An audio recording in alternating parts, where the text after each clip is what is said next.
Expect to get lost on your first day. Campus can be huge. University is much bigger than school, so you can go of a class of about 25 to a lecture hall of around 250 students. Another difference between school and uni is the amount it costs. You're probably used to going to school for free. That's because the council or taxes pay for you to go to school.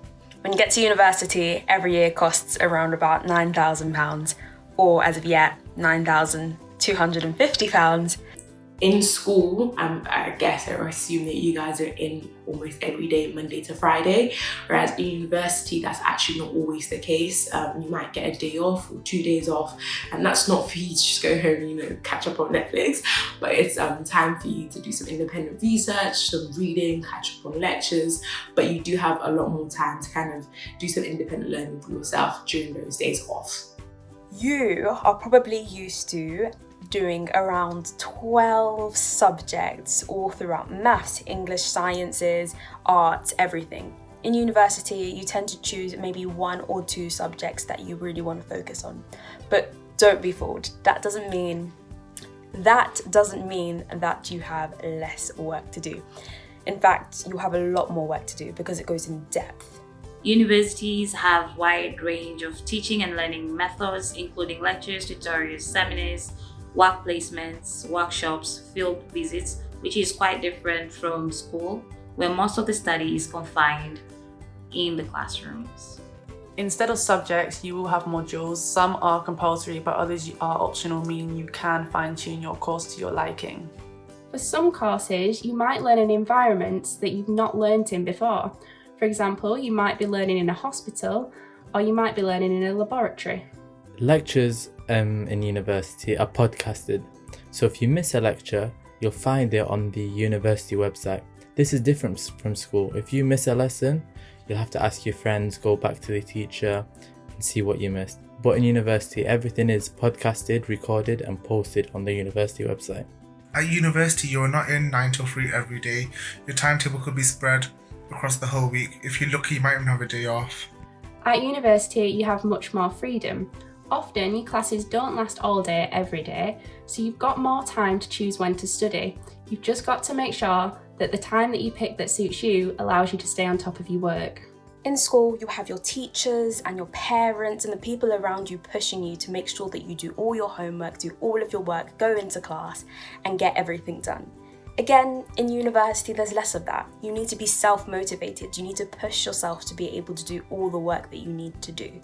You usually have a 24-hour library which is open for revision, sources for research, for looking for books, and you don't have that resource available in school. At university, you might take assessments in a range of different ways. Sometimes these are traditional written exams like you might be used to, but they also might be practical or verbal exams. With university, you don't get much guidance from your teacher. Everything is done mostly by yourself. So your teacher would give you the information that you may need, but you would have to go back in your own time and do your own research and find out other things about your course. This is very different from your school, as your teacher would give you everything that you need for the exam and you just study from what the teacher has given you. A massive difference between school and university is that you don't have to wear uniform. At university, you could turn up in your PJs if you really wanted to, but you get to wear your own clothes, which is pretty cool. University is an international institute as well, so you come across a lot of international students from different parts of the world, and you're able to experience new cultures and find about new cultures without necessarily going to a particular country, but you can learn about that country. People come to university to get a degree. However, that's not all that you can do here. There's plenty of opportunity to volunteer and get involved in your local community too. When you come to university, your course might allow you to study abroad or do a placement year, and in some cases you can do your placement abroad. You're probably used to having a lot of after-school clubs, maybe doing netball, football, hockey, whatever after school. In uni, there are over 200 societies that you can join, or at least in Manchester. And that can go all the way from Quidditch and basketball to crafts and climbing and caving and canoeing, and absolutely everything is available in uni. And if there's something that you want to do and there's not a society for it, you can create it yourself with the help of the Students' Union.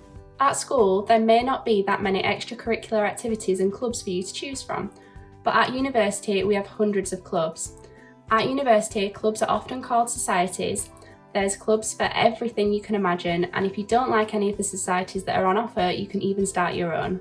You might be living away from home, and you can even live with your friends if you want to.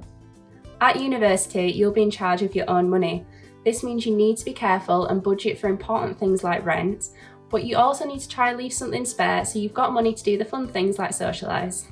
Another difference between school and university is that school normally lasts maybe 5 years, which is from year 7 to 11, or 7 years if you include college or sixth form, whereas university, the course normally varies between 3 to 5 years, with the minimum amount being 3 years, and like it can go anywhere upwards. In school, you have about 6 weeks during the summer, 2 weeks during Christmas, and maybe 2 weeks during Easter. In university, it ranges a little bit. You might get a reading week in your first semester, that's between September to December, but that's not really for holiday purposes, that's more to catch up on all your reading. Then you'll probably get a month off during Christmas, which again you can use both for relaxing and also revising for your January exams.